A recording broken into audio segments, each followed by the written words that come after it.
Hello friends, my name is Astha and I welcome you back to my YouTube channel JRF Achievers.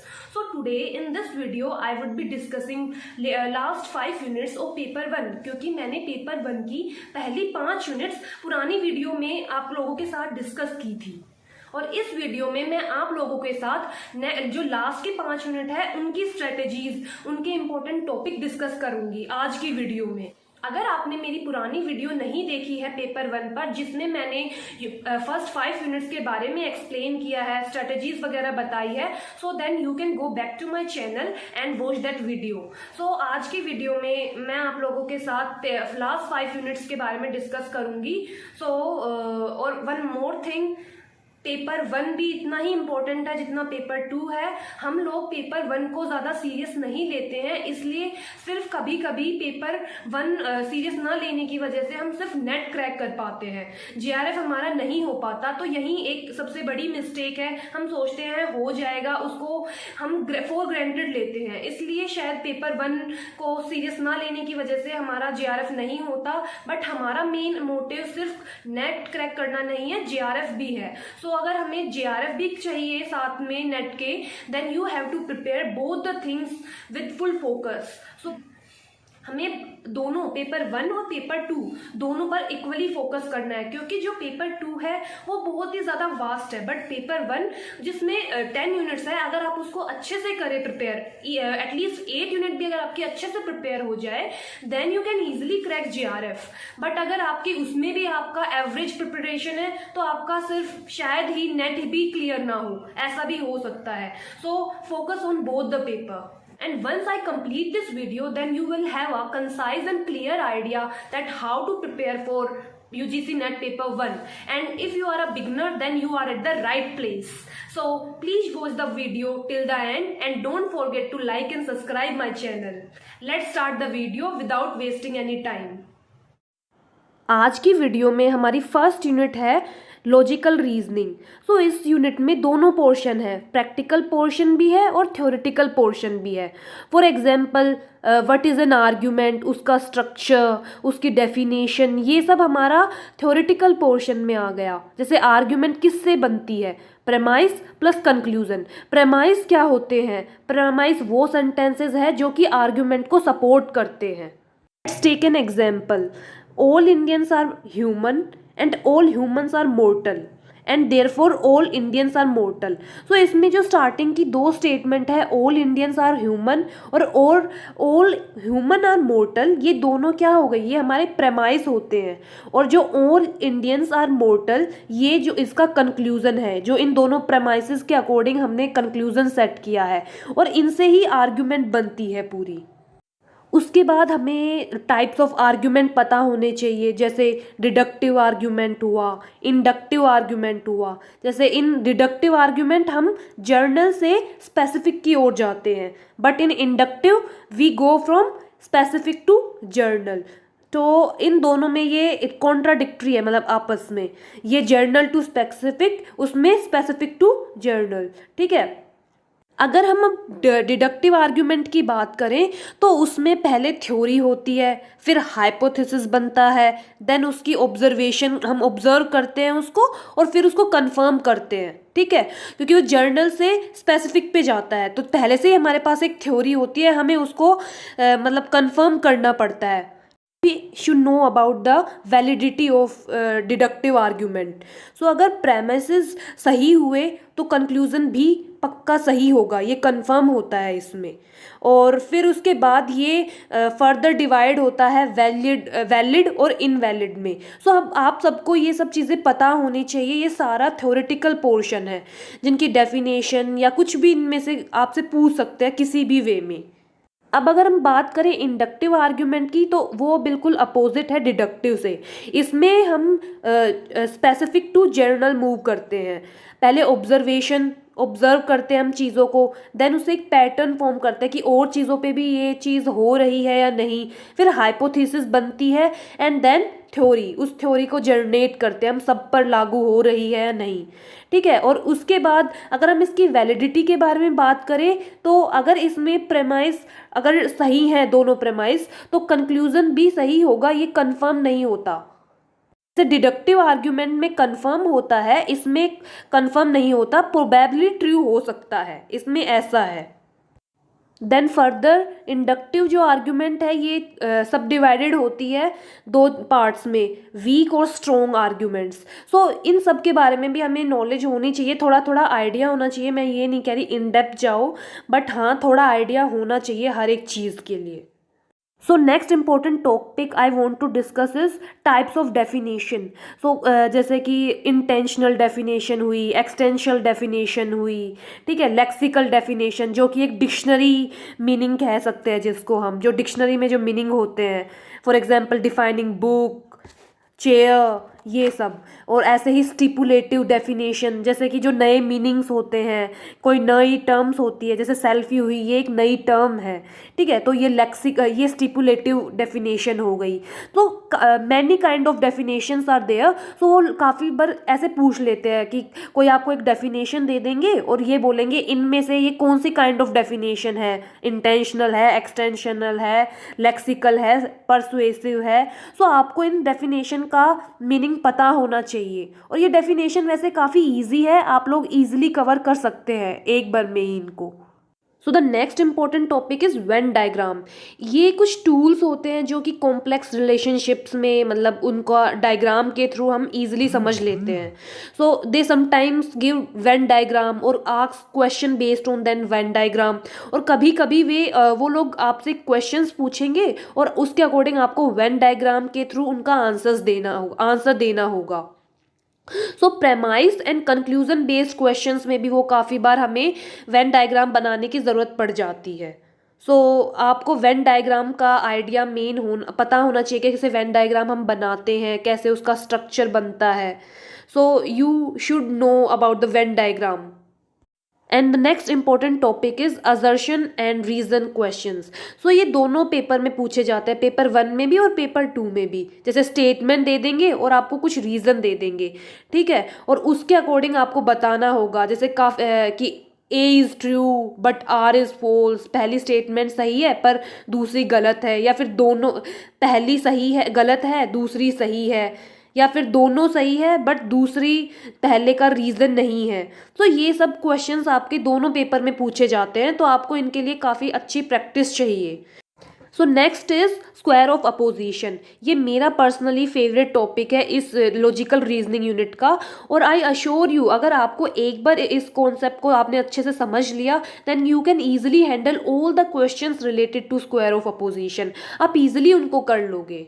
Next topic is fallacies. So fallacies दो type की होती है, informal और formal.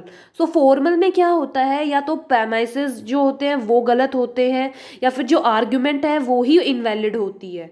और जो informal फैलेसीज होती है उसमें या तो मिसयूज ऑफ लैंग्वेज होता है, इररिलेवेंट अजम्पशंस होती है, या फिर रॉन्ग इन्फॉर्मेशन की वजह से वो इनफॉर्मल फैलेसीज होती है। तो हमें इनके बारे में भी पता होना चाहिए। फैलेसीज से भी रिलेटेड एक डेफिनेशंस हैं, वो भी आपको उन पर भी थोड़ा फोकस करना चाहिए, जैसे एड होमोनियम। तो इन डेफिनेशंस को भी आप एक बार देख लीजिए, क्योंकि ये बहुत ही इजी डेफिनेशंस है, आप एक बार पढ़ोगे आपको याद हो जाएगा।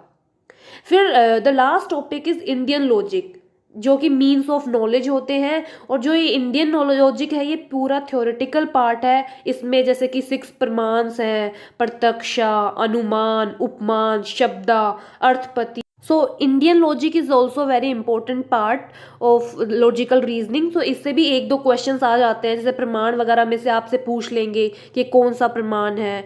सो आपको इन सब की थोड़ी बहुत आइडिया होना चाहिए। So with that note I end my discussion on logical reasoning and let's go on to the next unit, that is mathematical reasoning. तो आप लोग कंफ्यूज मत होना, logical reasoning is different and mathematical reasoning is different. क्योंकि logical reasoning में जैसे Indian logic हुआ, फैलेसीज हुई, ये सब है। और जो मैथमेटिकल रीजनिंग है जिसके बारे में आपके सामने डिस्कस करूंगी, वो अलग है, जिसमें फ्रैक्शंस, रेशियो, प्रोपोर्शन जो हम काफ़ी टाइम से पढ़ते आ रहे हैं, वो सब चीज़ें इंक्लूडेड है। When I was going through PYQs, then I found that कि मैथमेटिकल रीजनिंग के कुछ क्वेश्चंस रिपीटेडली आते हैं हमेशा. So if you master those particular questions then आपको मैथमेटिकल रीजनिंग से डरने की ज़रूरत नहीं है. There are lot of people जिनको मैथ से डर लगता है, बस थोड़ी सी प्रैक्टिस की ज़रूरत है.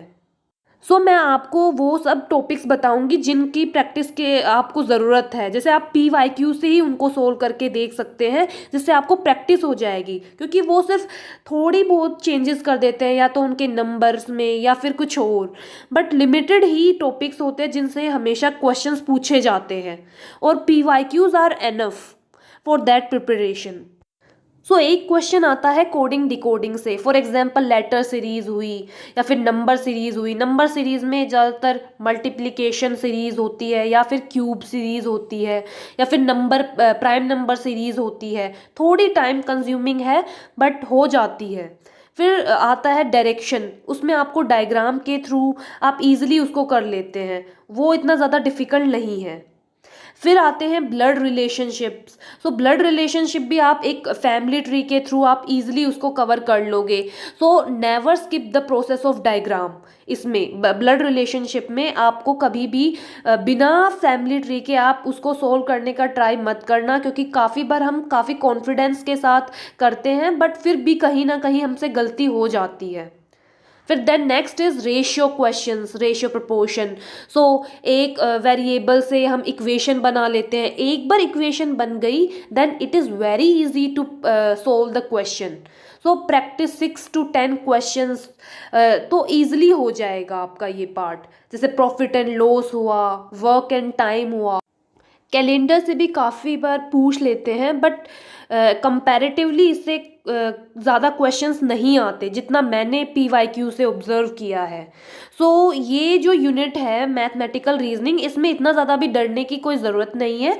आप लोग बस कुछ क्वेश्चन सोल्व करो और ईज़िली आपकी यूनिट हो जाएगी. और ये यूनिट काफ़ी मार्क्स स्कोर करने में काफ़ी अच्छी है, क्योंकि और यूनिट्स में आपको कन्फ्यूज़न भी हो सकती है किसी आंसर में, बट इसमें अगर आपके कॉन्सेप्ट क्लियर है, जैसे रेशियो एंड प्रोपोर्शन की, आपको इक्वेशन सोल्व करने की आपको प्रैक्टिस हो गई है, then you can easily do it. That's all about this unit. So let's go on to the next unit, that is ICT, Information and Communication Technology.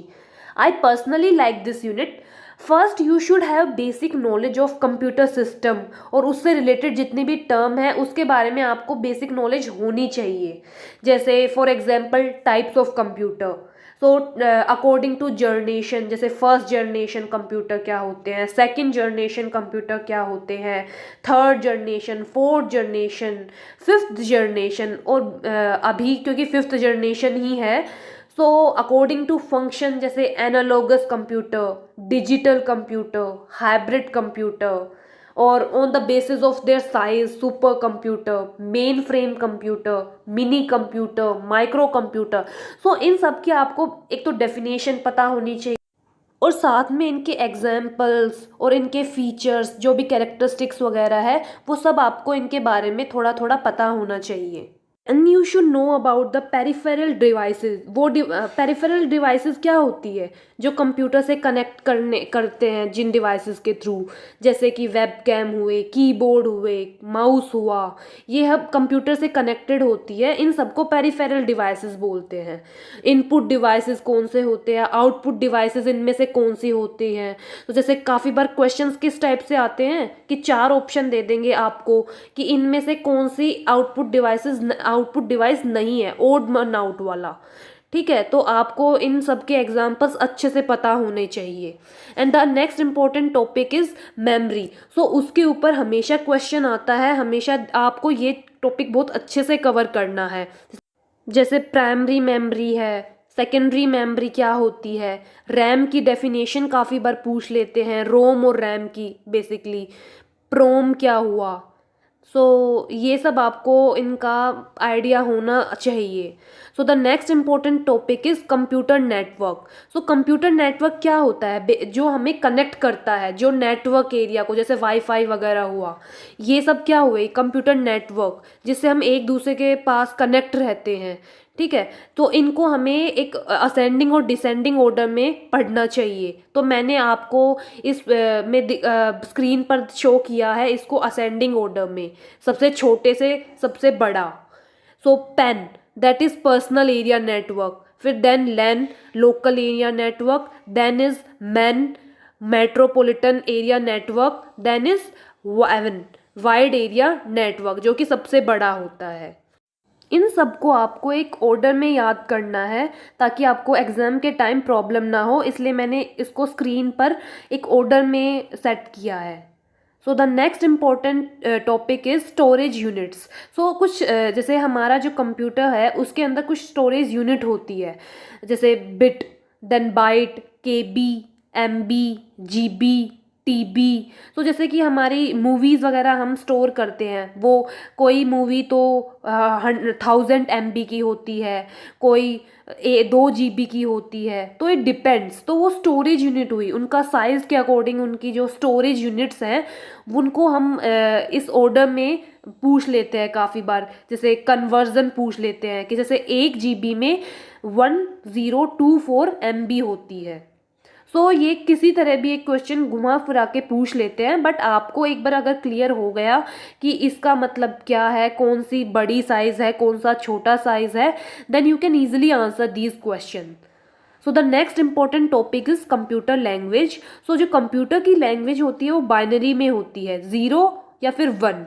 सो उनको हम नहीं समझ सकते। सो इसके लिए हमें high level language, that is HLL, जैसे C++, Java, जो कि रीडेबल होती है, कंप्यूटर पढ़ सकता है, and they are converted into a machine language by compiler. So ये जो लैंग्वेज का कन्वर्जन होता है कि हमारी लैंग्वेज कंप्यूटर समझ सके और कंप्यूटर की लैंग्वेज हम समझ सके, इसके लिए कुछ चीज़ें यूज़ होती है, कंपाइलर, असेंबलर। सो ये सब आपको कंप्यूटर लैंग्वेज, इन सब के बारे में भी आपको जनरल नॉलेज होनी चाहिए।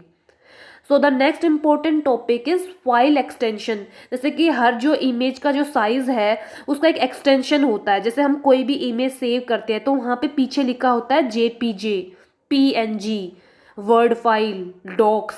सो हमें इनकी भी थोड़ी डेफिनेशन, या फिर ये फाइल एक्सटेंशन है या फिर म्यूज़िक एक्सटेंशन है, ऑडियो फाइल है, इन सब का भी थोड़ा आइडिया होना चाहिए।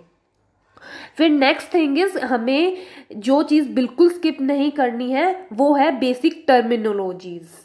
टर्मिनोलॉजीज हेयर मीन्स जैसे कुछ डेफिनेशन, जैसे ब्लॉग क्या होता है, स्पाईवेयर क्या होता है, बैंडविड्थ क्या होती है, विड्थ, वेब ब्राउज़र क्या होते हैं। तो ये सब जो बेसिक टर्मिनोलॉजी है कंप्यूटर से रिलेटेड, ये इन सबको एक बार रीड कर लो, क्योंकि ये हमें बेसिकली सारी पता ही होती है, सुनी होती है हमने almost. And one of the most important topic is computer related acronyms, इनकी फुल फॉर्म्स, HTTP, HTML, क्योंकि एक क्वेश्चन तो हर बार पेपर में आता है, तो आप लोगों को ये बार बार में रिवाइज करना चाहिए, क्योंकि 2-3 बार अगर आप इनको दोबारा पढ़ोगे तो आपको ये दिमाग में सेट हो जाएगी जो इनकी एब्रीवेशंस हैं। So next important topic is email and its structure and terms, क्योंकि पहले तो इससे रिलेटेड क्वेश्चंस नहीं पूछते थे नेट के एग्ज़ाम में, बट अब तो ये एग्ज़ाम में हमेशा आता ही है ईमेल से related.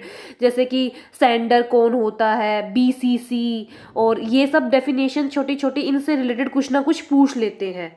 And the last important topic of this unit is binary conversion. So इसमें जैसे बाइनरी से डेसिमल में कैसे कन्वर्ट करते हैं, डेसिमल से बाइनरी में कैसे कन्वर्ट होता है। सो ये सब भी आपको एक बार प्रैक्टिस की ज़रूरत है इसमें, जो कि एक बार अगर आपको समझ में आ गया तो आप इजीली उन क्वेश्चंस को अटेम्प्ट कर सकते हो। तो that's all about this unit, और आई अश्योर यू अगर आपने ये यूनिट अच्छे से प्रिपेयर कर ली देन 5 क्वेश्चन आपके पक्के हैं। सो इस यूनिट को अच्छे से प्रिपेयर कीजिए।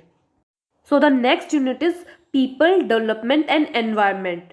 So this unit was most tricky for me. Honestly saying, I was not updated by recent changes. मुझे कुछ आइडिया नहीं था, जैसे क्योंकि इसमें जर्नल क्वेश्चंस भी पूछ लेते हैं, करंट अफेयर्स भी। लेकिन जब मैंने पेपर एनालाइज किया देन मुझे पता चला बहुत ही सेलेक्टेड एरिया से क्वेश्चंस आते हैं। सो मैंने उन एरियाज़ को चूज़ किया जहाँ से क्वेश्चंस रिगरसली आते हैं, बिकॉज टाइम बहुत कम है क्योंकि हम एक ही चीज़ पर इतना फोकस नहीं कर सकते, क्योंकि ओनली 5 क्वेश्चंस आएंगे हर यूनिट से। सो सबसे ज़्यादा मैंने कुछ टॉपिक्स पर फोकस किया था, वो मैं आप लोगों के साथ अभी डिस्कस करूँगी। So the first topic is air pollution. So इस पर मेजर फोकस होता है, हर बार इससे पूछ लेते हैं एयर पोल्यूशन से बेसिकली, जैसे कॉजेज ऑफ एयर पोल्यूशन उससे रिलेटेड, ग्रीन हाउस गैसेस से रिलेटेड कि ग्रीन हाउस गैसेस कौन सी है, इनमें से कौन सी नहीं है, CFC से रिलेटेड पूछ लेते हैं। देन अफेक्ट ऑफ पोल्यूशन, जैसे ग्लोबल वार्मिंग हुआ, उसका जैसे ग्लोबल वार्मिंग क्या होता है, temperature of atmosphere is increasing due to greenhouse gases. So इसका रीजंस या इससे रिलेटेड आपको थोड़ी थ्योरेटिकल पढ़ना पड़ेगा आपको इसका। देन स्मोक किससे बनता है, एसिड रेन के कोजेज, इसके अफेक्ट्स, और एसिड रेन किस केमिकल्स इसका मिक्सचर होता है। डेजर्टिफिकेशन, और जैसे इम्पोर्टेंट डेट्स आपको याद रखनी है, जैसे एनवायरनमेंट डे 5 जून, एड्स डे 1 दिसंबर, वाटर डे 22 मार्च। सो ये सब टॉपिक काफ़ी इम्पोर्टेंट है जो हर बार पेपर्स में मैंने देखा है पूछ लेते हैं। The next important topic is important conventions, because they are static. इनको ये जो चीज़ें हैं ये स्टैटिक होती है, इनको हमें याद रखना पड़ेगा। सो कन्वेंशन क्या होती है, जहाँ पे लीडर्स मिलते हैं, कुछ कन्वेंशन, कुछ रूल्स बनाते हैं, कुछ प्रोटोकॉल्स बनाते हैं, ठीक है। जैसे for example Rio de Janeiro earth summit हुआ, एजेंडा 21 उसके बारे में हमें पता होना चाहिए, जिसमें सस्टेनेबल डेवलपमेंट के बारे में बात करते हैं हम एजेंडा 21 में। थर्ड इज क्योटो प्रोटोकॉल, जिसमें हम reduce emission of these gases like CO2, CH4, HFCA। So in gases को रिड्यूस करने के लिए प्रोटोकॉल बना था, that was Kyoto protocol. Fourth is international solar alliance ISA, ठीक है। तो इन सब कन्वेंशन का हमें डेट्स वगैरह कब बनी थी, कौन कौन सी कंट्रीज मिलकर इन्होंने एस्टेब्लिश की थी, ये प्रोटोकॉल बनाए गए थे, इन सब के बारे में आपको आइडिया होना चाहिए और ये चीज़ें आपको याद कर रखनी पड़ेगी। Last and most important topic of this unit is millennium development goals and sustainable development goals.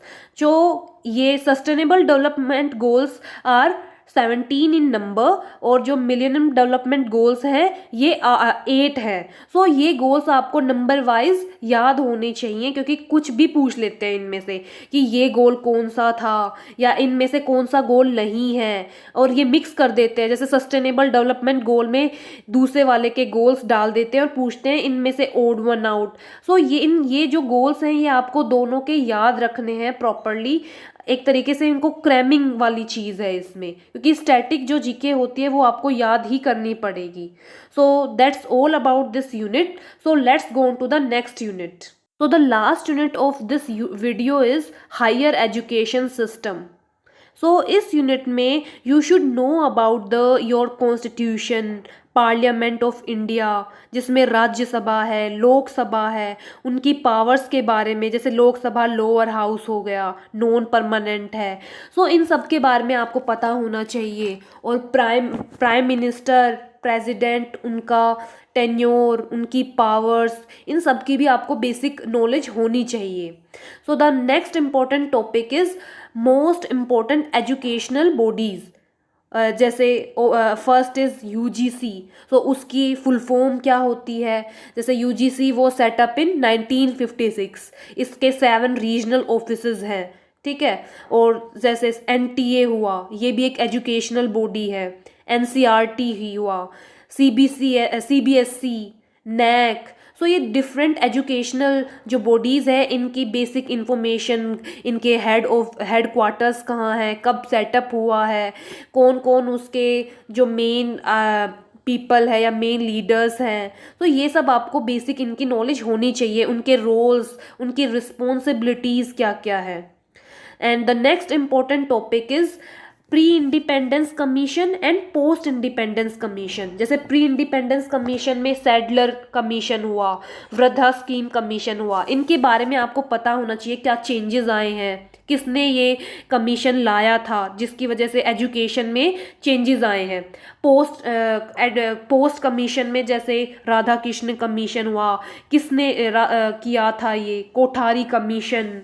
New education policy के बारे में आपको पता होना चाहिए। तो बेसिक इन्फॉर्मेशन आपको इन सब की पता होनी चाहिए। ये काफ़ी इंपॉर्टेंट टॉपिक है। प्री इंडिपेंडेंस और पोस्ट इंडिपेंडेंस कमीशन आपको सारे टिप्स पे होने चाहिए।